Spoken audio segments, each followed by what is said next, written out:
কারণটা কি? কেন এত গুরুত্ব? কারণটা হচ্ছে রমজানের শেষে 10 রাতের মধ্যেই আল্লাহ সুবহানাহু ওয়া তাআলা একটা রাত্রি দিয়েছেন, যে রাত্রির নাম হচ্ছে কি?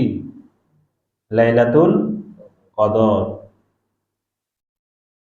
ইমাম বাইহাকি রহমতুল্লাহ আলাই এই লাইলাতুল কদরের অর্থ করতে গিয়ে তিনি বলেছেন, এটা হচ্ছে মর্যাদার রাত। এটা কিসের রাত? মর্যাদার রাত, তাকদীরের রাত। আল্লাহ সুবহানাহু ওয়া তাআলা